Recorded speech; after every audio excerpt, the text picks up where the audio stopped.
좋은 아침입니다. 수요일 9월 27일입니다. 우리에게 주신 말씀 어제에 이어서 열왕기상 9장 10절에서 28절까지 말씀 보겠습니다. 솔로몬이 두 집, 곧 여호와의 성전과 왕궁을 20년 만에 건축하기를 마치고 갈릴리 땅의 성읍 20곳을 히람에게 주었으니 이는 두로 왕 히람이 솔로몬에게 그 온갖 소원대로 백향목과 잣나무와 금을 제공하였습니다. 히람이 두로에서 와서 솔로몬이 자기에게 준 성읍들을 보고 눈에 들지 아니하여 이르기를 내 형제여, 내게 준 이 성읍들이 이러한가? 하고 이름하여 가불 땅이라 하였더니 그 이름이 오늘까지 있느니라.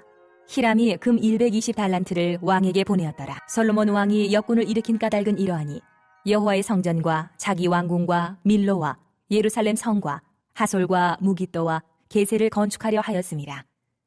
전에 애굽 왕 바로가 올라와서 게세를 탈취하여 불사르고 그 성읍에 사는 가나안 사람을 죽이고 그 성읍을 자기 딸 솔로몬의 아내에게 예물로 주었더니 솔로몬이 게셀과 아래 베토론을 건축하고 또 바알랏과 그 땅에 들에 있는 다드몰과 자기에게 있는 모든 국고성과 병거성들과 마병의 성들을 건축하고 솔로몬이 또 예루살렘과 레바논과 그가 다스리는 온 땅에 건축하고자 하던 것을 다 건축하였는데 이스라엘 자손이 아닌 아모리 사람과 헷 사람과 브리스 사람과 히위 사람과 여부스 사람 중 남아있는 모든 사람 곧 이스라엘 자손이 다 멸하지 못하므로 그 땅에 남아있는 그들의 자손들을 솔로몬이 노예로 역군을 삼아 오늘까지 이르렀으되 다만 이스라엘 자손은 솔로몬이 노예를 삼지 아니하였으니 그들은 군사와 그 신하와 고관과 대장이며 병거와 마병의 지휘관이 됨이었더라.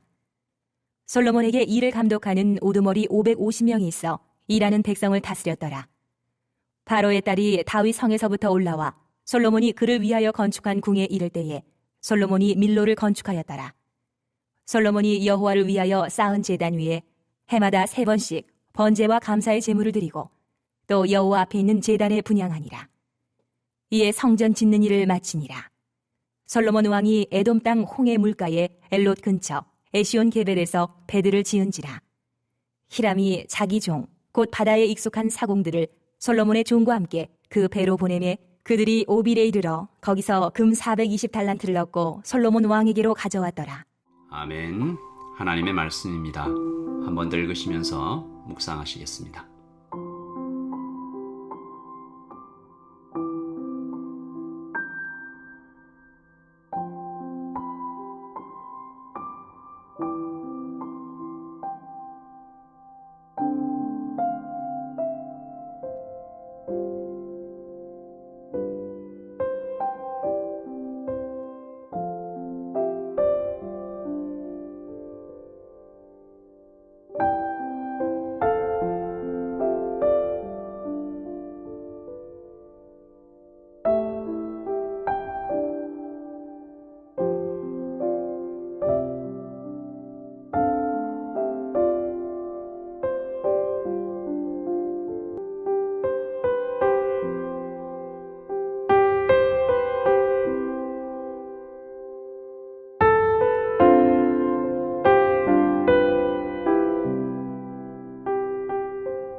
우리 어제 말씀에서 성전과 왕궁 건축을 다 마쳤다라는 것들을 봤는데요. 오늘 말씀에도 그 20년 만에 두 집, 9장 10절이죠. 솔로몬이 두 집, 곧 여호와의 성전과 왕궁을 20년 만에 건축하기를 마치고 라고 되어 있습니다.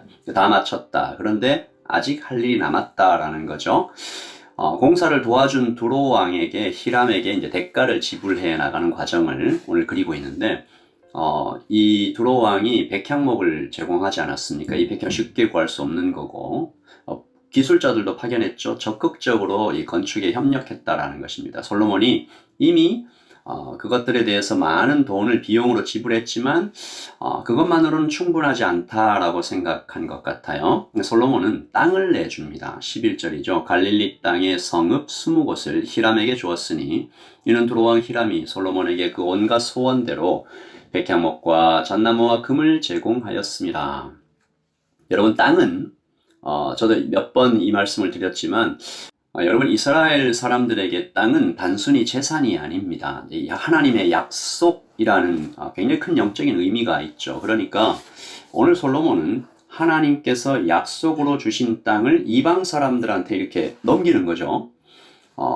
오늘 히람의 반응을 보면 그렇게 넘긴 땅이 좋은 땅은 아니었던 것 같아요. 12절에 보시면 히람이 두로에게 와서 솔로몬이 자기에게 준 성읍들을 보고 눈에 들지 아니하여 이렇게 돼 있죠. 그 땅이 그렇게 좋은 땅은 아니었지만 여전히 땅은 하나님께 속했다라는 말씀을 어긴 것은 틀림없습니다. 이 두로왕 히람이 그 땅에 이름을 붙이는데 가불이라고 하네요. 뜻을 보니까 별로 좋지 않은 무가치한 이 땅에다 이름을 그렇게 붙여요.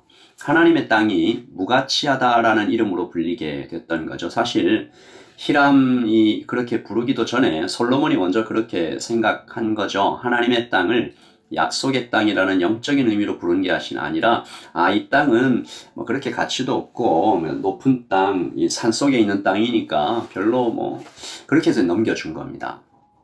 히람이 이 땅을 받고 그리고 또 돈을 보내요. 금 120달란트를 보내는데 이게 지금으로 봐도 굉장히 큰 돈이죠. 이게 금이 4톤이 넘는 겁니다. 그래서 이 학자들은 이 돈을 빌려줬는지 아니면 아까 받은 땅값으로 내줬는지 이제 의견들이 좀 많아요. 확실하지 않지만 뭘 보여줍니까? 이스라엘의 재정 상태가 히람에게 금 120달란트를 받아야만 했을 정도로 재정 상태가 좀 좋지 않아 보이는 거죠. 왜 그럴까요? 20년 동안 건축을 했잖아요. 그 20년 동안 건축을 한다고 온갖 돈을 다 쓰니까 국가 재정이 좀 나빠진 거죠. 그리고 땅은 이방 민족에게 넘어가고 있는 그리고 그보다 더한 일들도 계속 일어나는데 솔로몬이 애굽과 깊은 관계 속으로 들어가고 있는 장면이 16절과 17절입니다. 전에 애굽왕 바로가 올라와서 게셀을 탈취하여 불사르고 그 성읍에 사는 가나안 사람을 죽이고 그 성읍을 자기 딸 솔로몬의 아내에게 예물로 주었더니 애굽이 이 게셀이라는 땅을 파괴했어요. 다 쫓아냈어요. 그리고 그 땅을 솔로몬의 아내, 즉 바로의 딸에게 줬어요. 그 게셀을 솔로몬이 다시 이렇게 재건하고 있는 장면이죠. 이 솔로몬이 게셀을 중요한 요새로 만들고 있는데 뿐만 아니라 17절 보시면 솔로몬이 게셀과 아래 벳호른도 건축하고 벳헤론, 발랏 그리고 하솔과 무깃도 이런 땅들을 계속 군사적인 요새로 만들어가고 있는 장면이죠. 이 각각의 요새 위치가 되게 중요한데 하솔은 레바논 산지에 있고 무깃도는 이스라엘 계곡에 있고 게셀은 팔레스타인 평야에 있습니다. 이 도시들을 선으로 쭉 이어보면 이스라엘의 국경이에요. 그러니까 솔로몬은 지금 하나님께서 그에게 주신 그 탁월한 지혜를 사용해서 이스라엘 국경 지역의 군사 요새들을 하나씩 완성하고 있는 거죠. 그리고 거기에 가나안 족속들을 노예로 삼아서 건축에 투입시키고 있는 것입니다. 솔로몬이 지금 어디에 마음이 뺏기고 있는지 잘 보여주는 거죠. 힘, 군사, 그 요새 이런 것들이죠. 물론 아직 하나님을 완전히 떠나진 않았습니다. 5절 보시면 솔로몬이 여호와를 위하여 쌓은 제단 위에 해마다 3번씩 번제와 감사의 예물을 드리고 또 여호와 앞에 있는 제단에 분향하니라. 이에 성전 짓는 일을 마치니라. 겉으로는 아무 위험이 보이지도 않죠. 솔로몬은 예배 잘 드리고 있는 것 같고 히람에게 준 땅보다 더 큰 땅을 애굽에서 이렇게 얻어요. 그리고 세금은 잘 거치고 있습니다. 주변 나라에서 조공도 꼬박꼬박 바치고 있습니다. 국경은 요새 도시들을 세웠으니까 튼튼하죠. 그리고 무역을 계속하니까 막대한 부가 쌓여가는데 28절 보시면 그들이 오빌에 이르러 거기서 금 420달란트를 얻고 솔로몬 자손에게로 가져왔더라. 아까는 120달란트잖아요. 이 420달란트. 재정이 다시 좀 채워지고 있는 장면이죠. 하지만 우리는 솔로몬의 마음이 어디론가 잘못 흘러가고 있는지 보고 있습니다. 건축에 집중하고 약속의 땅을 팔아먹고 군사적 강함에 그냥 마음을 다 쏟고 있는 그리고 바로의 딸과 결혼함으로써 이스라엘 깊숙이 우상 숭배의 씨를 심고 있는 것입니다. 그러니까 우리는 솔로몬이 직접 나는 하나님 떠났어. 하나님 별로 중요하지 않아. 나는 이제부터 하나님보다 이것들 더 소중하게 여길 거야 라고 말하지 않아도 그의 돈이 어디에 쓰이는지, 그의 시간이 어디에 사용되는지, 그의 관심이 어디에 집중되는지만 봐도 그의 안에 우상들이 자리 잡아가는 것을 알 수 있죠. 그러니까 우리도 똑같습니다. 오늘 우리 시간이 어디에 쓰이고 있는지, 우리의 돈이 어디로 흘러가고 있는지 잘 살펴볼 필요가 있습니다. 하나님을 위해서 내가 쓰는 시간은 얼마인가? 이웃을 위해 사용하고 있는 돈은 몇 퍼센트 정도 되는가? 이웃을 위해 사용하고 있는 시간은, 돈은 하나님을 위해. 그러니까 시간이 있는 곳에, 돈이 있는 곳에, 나의 관심이 있는 곳에 거기에 우상이 태어나는 거죠. 자라가는 것입니다. 그래서 하나님은 우리 주님께서 말씀하셨죠. 먼저 그의 나라와 그의 의를 구하라. 무슨 말이겠어요? 시간을 여기에 두라. 돈을 여기에 두라. 관심을 여기에 두라. 그러면 거기에 하나님께서 우리를 지키시고 보호하시는 하나님의 축복이 넘친다라는 것입니다. 오늘 아침 우리는 이 솔로몬이 자꾸만 마음이 다른 곳으로 흘러가는 것들을 보면서 우리 자신을 좀 점검해 보면 좋겠습니다. 나의 시간, 나의 돈, 일주일에 사용되는 하나님이 주신 이 시간과 돈과 나의 탤런트와 나의 관심이 몇 퍼센트 정도 다른 곳으로 혹은 하나님을 위하여 이웃에게 사용되고 있는지 집중해서 좀 고민하면서 살펴보는 오늘 하루가 되기를 소원합니다. 제가 한번 기도하고 오늘 하루를 시작하죠. 하나님 아버지, 솔로몬의 관심과 솔로몬의 시간과 솔로몬의 돈이 자꾸만 다른 곳으로 흘러가는 것을 봅니다. 아직 하나님을 떠나지 않았고 여전히 예배하고 있고 하나님을 믿는 사람이라고 스스로 생각하고 다른 사람들도 다 그렇게 알고 있습니다.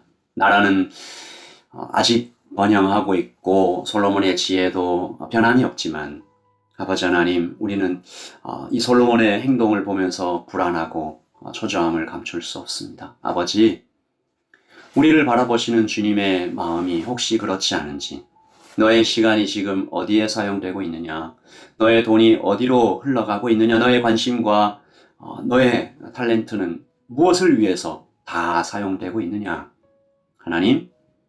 하나님께서 우리에게 주신 곁에 두신 이웃과 하나님의 나라를 위하여 내가 정말 사용해야 할 시간과 돈이 아무것도 없어서 그저 그렇게 하루하루를 살아갈 뿐인 우리의 인생은 아닌지 다시 한번 돌아봅니다. 주님, 먼저 그의 나라와 그의 의를 위하여 우리의 시간과 돈을 먼저 확보해서 사용하는, 그렇게 예배하는 주님의 빛을 따라가는 우리 라이트처치 모든 성도들 될 수 있기를 소원합니다. 주님 도와주십시오. 우리 힘으로는 할 수 없습니다. 주님, 우리를 불쌍히 여기셔서 우리를 이끌어 주시옵소서. 감사합니다. 예수님의 이름으로 기도합니다. 아멘.